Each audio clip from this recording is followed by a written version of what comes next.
안녕하세요. 재테크 삼촌입니다. 이제 겨울도 거의 지나가고 봄을 기다리는 시기가 되었습니다. 지난 2년을 되돌아보면 주식, 채권, 펀드 가릴 것 없이 금융상품의 변동성이 매우 큰 시기였고 투자자들의 마음도 편하지는 않았을 거로 보입니다. 그나마 만기 2년 혹은 3년 정도의 회사채를 보유하신 분들은 채권 가격이 아무리 떨어져도 만기 상환 시 원리금 회수에 문제가 없기에 별 불안함을 느끼지 않으셨을 겁니다. 반면 만기 상환 효과를 볼 수 없는 국채나 채권 ETF를 하신 분들은 주식 묻지 않은 롤러코스터 수익률을 경험하셨을 겁니다. 원금만 회복할 수 있다면 다시는 주식을 쳐다보지 않고 채권 투자만 하겠다고 다짐하시는 분들이 주위에 여럿 계십니다. 대부분 투자 경험 없으신 분들이 조금 손실난 상태에서 원금 회복 욕심에 있는 돈을 성급히 다 쏟아부어 30% 이상 마이너스가 난 케이스입니다. 투자 초보자들의 가장 흔한 사례이기도 합니다. 이렇게 되면 원금 회복 시까지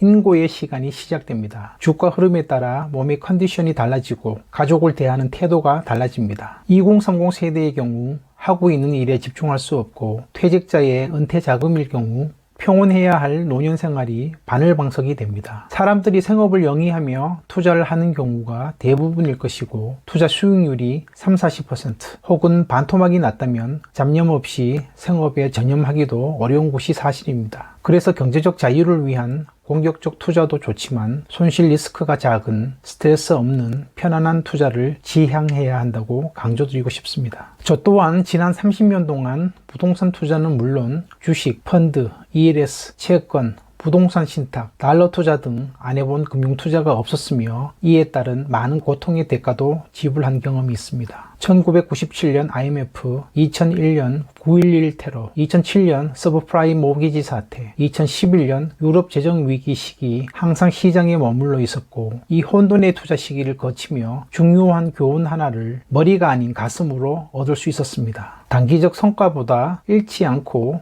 꾸준히 수익을 누적시킬 수 있는 투자, 하루하루 내 삶에 최선을 다할 수 있는 마음 편한 투자를 해야 한다는 점이었습니다. 오늘 밤 폭락한 미국 금융시장의 결과에 내일 코스피 하락을 걱정하여 잠 못 드는 투자는 더 이상 해서는 안 되겠다는 마음이었습니다. 결과론적으로 이런 우여곡절 속에서도 오늘날 저에게 경제적 자유를 가져다 준 것은 바로 부동산 투자와 부동산 투자의 근원적 시드머니를 만들어준 채권 투자였습니다. 참고로 화면의 표는 1987년부터 2020년 기간 동안 한국 시장에서의 주식과 채권 수익률의 비교 분석 그래프입니다. 이 기간 동안 평균 누적 수익률을 보면 주식이 7.7%, 채권이 9.1%로 채권 수익률이 더 높습니다. 적용 채권은 5년물 기준이며 물가 상승률은 반영되지 않았습니다. 금리와 배당 이익도 반영된 수치입니다. 장기적으로 보면 채권 투자 수익률이 결코 나쁘지 않다는 것을 알 수 있습니다. 저에 대해 궁금해하시는 분들이 간혹 계신데 간단히 말씀드리자면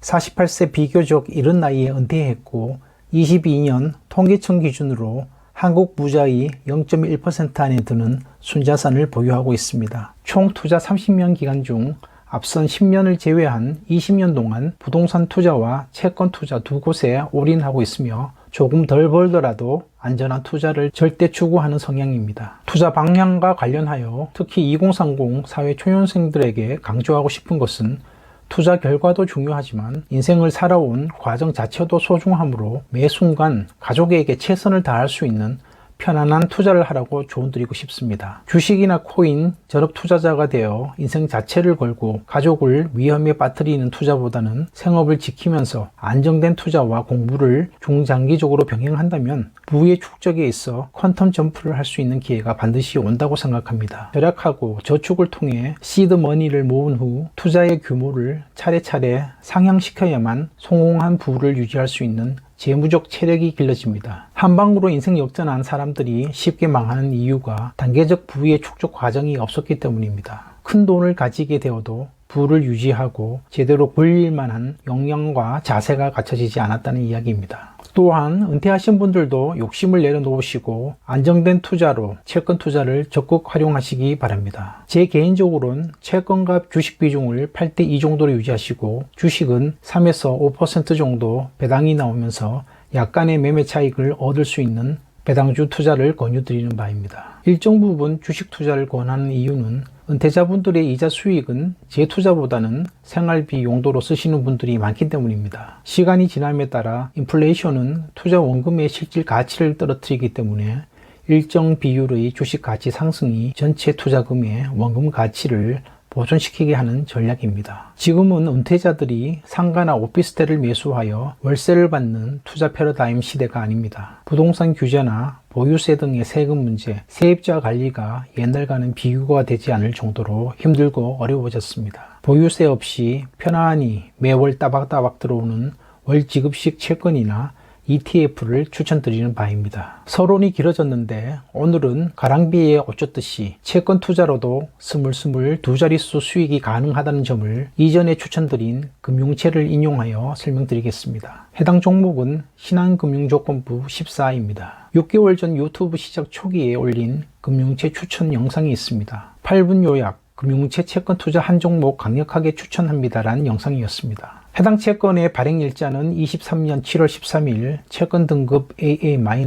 만기가 없는 영구채, 즉 신종자본 증권이나 5년 뒤 회사가 다시 사들이는 5년 콜 옵션이 붙어 있습니다. 따라서 실제 만기는 28년 7월 13일로 이해하시면 됩니다. 발행금리는 5.4%, 추천 당시 가격은 1030원 정도였습니다. 추천 시기는 발행 후 한 달 정도 되는 시점으로 장내에서 물량이 소화되는 시기였습니다. 추천드린 논리는 과거 4개 금융지주의 경우 신종자본증권이라 해도 발행금리는 4% 금리가 상단이었으나 23년 고금리 기조로 5% 중반 정도로 발행되어 향후 가격 상승 가능성이 높다는 것이었습니다. 과거 발행금리 4%대 신종자본증권도 1,500원은 무난히 트레이딩 되는 가격대였으므로 23년 말 기준금리 인하 시그널이 나오면 1년 안에 1,500원은 충분히 도달한다는 내용이었습니다. 따라서 1030원대에 매수하여 1년 보유 후 24년 7월 시점에 1,500원에 매도한다면 채권 이자로 연환산 수익률 5.3%, 매매 차익도 약 5% 정도 얻게 되어 총 10% 두 자릿수 수익을 달성할 수 있다는 것이었습니다. 보시는 표는 영상 편집 중인 2월 8일자 현재 가격표입니다. 2월 8일자 현재 1,600원으로 이미 타겟 가격을 초과한 상태입니다. 금리 인하가 올 3월 유력했지만 미국 CPI가 예상치를 조금씩 상회하는 결과가 나옴에 따라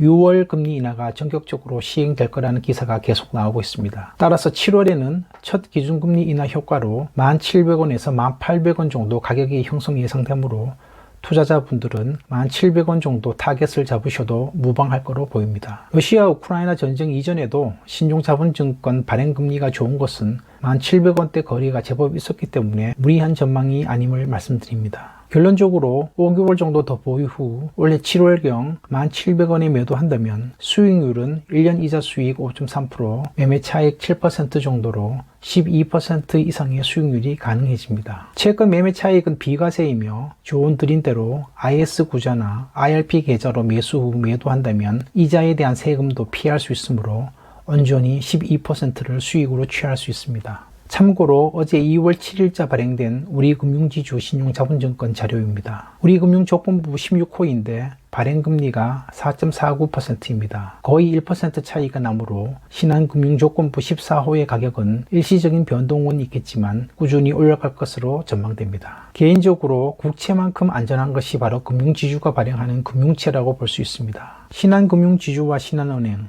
혹은 KB금융지주와 KB국민은행을 잘 구별 못하시는 분도 계십니다. 신한은행이나 국민은행이 발행한 채권으로 혼동하시는 것 같습니다. 금융지주사 제도는 비금융 계열사를 자회사로 두는 것을 방지하고 은행, 증권, 보험, 카드와 같은 금융사만 계열사로 두고 지배함으로써 금융 계열사 간 시너지 효과를 극대화하고 대외 신인도를 높이기 위한 제도입니다. 예를 들어 신한은행, 신한증권, 신한생명 등 모든 계열사의 상장을 금지하고 모든 계열사의 지분 50% 이상을 보유한 신한금융지주 하나만을 상장시킴으로써 지배구조의 투명성과 경영 안정성을 높일 수 있는 것입니다. 도입된 이유도 IMF 구제금융 시절 IMF와 OECD가 한국의 금융시장 안정화 조치로 제안을 했고 정부가 이를 받아들인 것입니다. 은행이 발행하는 선순위 회사채는 금리가 높지 않아 투자 매력도가 상대적으로 떨어지는 반면 금융지주가 발행하는 신종자본증권, 즉 채권 이름에 조건부라고 들어간 채권들은 후순위 성격이므로 발행금리가 최소 1에서 1.5% 정도 높습니다. 그럼에도 금융지주 신용자본증권의 신용등급은 AA 등급입니다. 즉 리스크에 대한 걱정은 접어두셔도 된다는 이야기입니다. 미국 은행도 망하는데 한국은행이 왜 무조건 안전하냐고 물으신다면 신용자본증권 14추천 영상을 꼭 다시 보시기 바랍니다. 위에서 설명드린 신한금융조건부 채권의 예처럼 좋은 채권을 선점, 적당한 시기에 한두 번 트레이딩을 하여 10% 정도 수익을 올릴 수 있는 기회는 생각보다 많습니다. 큰 리스크 없이 사놓고 생업에 종사하다 보면 은행 금리 2배는 벌 수 있는 것이 바로 채권 투자의 매력입니다. 당연히 꾸준한 채권 공부가 필요하겠지만 주식 공부에 비할 바는 못 됩니다. 감정의 기복 없이 편안한 얼굴로 생업과 가족에 전념할 수 있는 투자가 바로 채권 투자임을 이해하시고 즐길 수 있는 투자를 꼭 하시기 바랍니다. 감사합니다.